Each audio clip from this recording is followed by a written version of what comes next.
Journalist welfare scheme. Recently government ने journalist welfare scheme को approve किया। इस स्कीम के तहत उन जर्नलिस्ट्स के फैमिलीज़ को फाइनेंशियल असिस्टेंस प्रोवाइड की जाएगी जिन जर्नलिस्ट्स की मृत्यु कोविड-19 की वजह से हुई है। जर्नलिस्ट वेलफेयर स्कीम कमेटी एक ऐसी कमेटी जिसके रिकमेंडेशन के बेसिस पे ही इस स्कीम को अडॉप्ट किया गया। इस कमेटी के चेयरमैन थे IB ministry, that is ministry of information and broadcasting के सेक्रेटरी।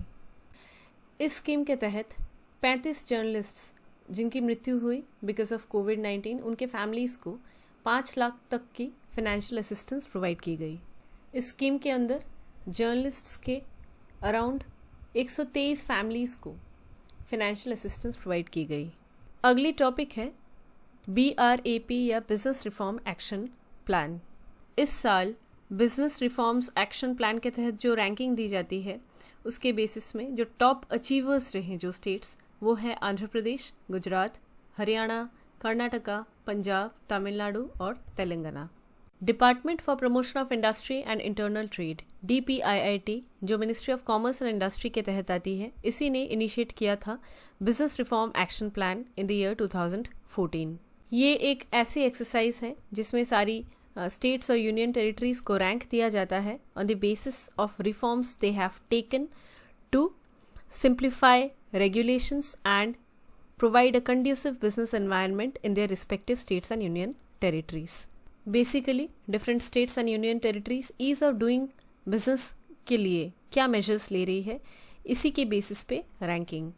BRAP 2020 इसमें जो different reform points थे उसकी total number थी 301, जिसके basis पे assess किया गया, और 15 business regulatory areas थे जिसमें access to information, single window system, labour, environment, land administration, transfer of land and property, utility permits and others, ये डिफरेंट जो है ये एरियाज़ को कवर किया गया।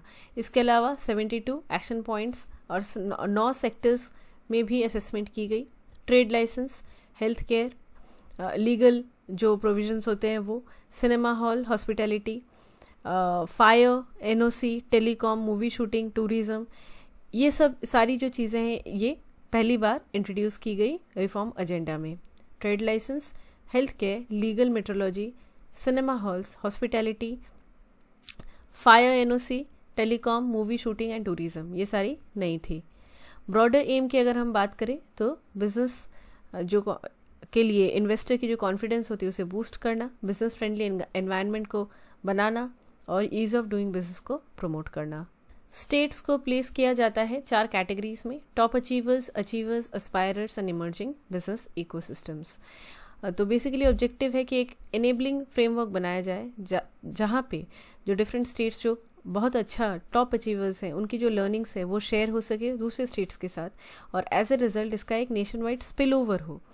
और स्पिल ओवर किस चीज़ का हो? Spill over of good practices. As discussed before, BRAP 2020 की अगर हम फाइंडिंग्स की बात करें तो टॉप अचीवर्स थे आंध्र प्रदेश, गुजरात, हरियाणा, कर्नाटका, पंजाब, तमिलनाडु एंड तेलंगाना।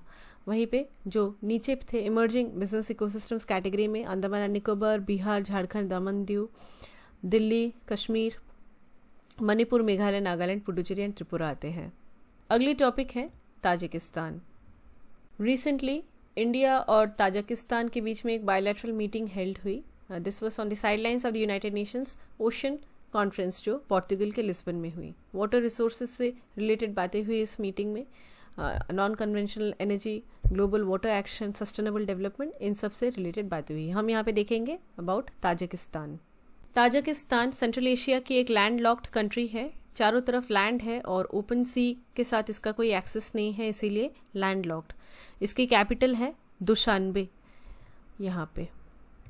और बॉर्डर की अगर हम बात करें, दुशानबे लार्जेस्ट सिटी भी है ताजिकिस्तान की। बॉर्डर की अगर हम बात करें तो साउथ में है अफ़गानिस्तान, इसके अलावा वेस्ट में है उज्बेकिस्तान, किर्गिस्तान है नॉर्थ में, चाइना है ईस्ट में। तो अफ़गानिस्तान, उज्बेकिस्तान, किर्गिस्तान और चाइना। ताजिकिस्तान में पामीर रेंज की माउंटेन्स जो है वो यहाँ पे स्थित है। 90% ऑफ द कंट्री जो है इसमें माउंटेन्स है, और 2 रिवर्स है, एक है अमू दरिया और एक है पंच रिवर्स। ये ताजिकिस्तान की बॉर्डर को मार्क करते हैं विथ अफगानिस्तान। अगली टॉपिक है डाक कर्मयोगी। रिसेंटली डिपार्टमेंट ऑफ पोस्ट्स जो मिनिस्ट्री ऑफ कम्युनिकेशन के अंदर आती है, इसने डाक कर्मयोगी ई लर्निंग प्लेटफॉर्म को लॉन्च किया। डाक कर्मयोगी पोर्टल जो है ये पोस्टल डिपार्टमेंट में जो भी एम्प्लॉयज़ हैं और डाक सेवक्स हैं, इनकी स्किलिंग और कैपेसिटी बिल्डिंग में मदद करेगा। इस पोर्टल में स्टैंडर्ड ट्रेनिंग कंटेंट रहेंगे ताकि ग्रामीण डाक सेवक और जो डिपार्टमेंटल एम्प्लॉयज़ हैं उनकी कस्टमर सेटिस्फैक्शन बढ़े। ट्रेनिंग के कंप्लीट होने के बाद पोस्टल डिपार्टमेंट के जो एम्प्लॉयज़ हैं और डाक सेवक्स हैं उन्हें एक कंप्लीशन सर्टिफिकेट भी दी जाएगी। डिपार्टमेंट ऑफ पोस्ट्स के जो एम्प्लॉयज़ हैं इनकी गुड परफॉर्मेंस को रिकॉग्नाइज करने के लिए मिनिस्ट्री ने एक अवार्ड का भी इस्टेब्लिश किया है, that is Meghdoot awards. Meghdoot awards को 1984 में ही स्टार्ट कर दिया गया था and it is the highest award for the department of posts at the national level, ताकि उनकी जो परफॉर्मेंस और एक्सीलेंस है उसे रिकग्नाइज किया जाए। 8 कैटेगरीज में इस अवार्ड को दिया जाता है।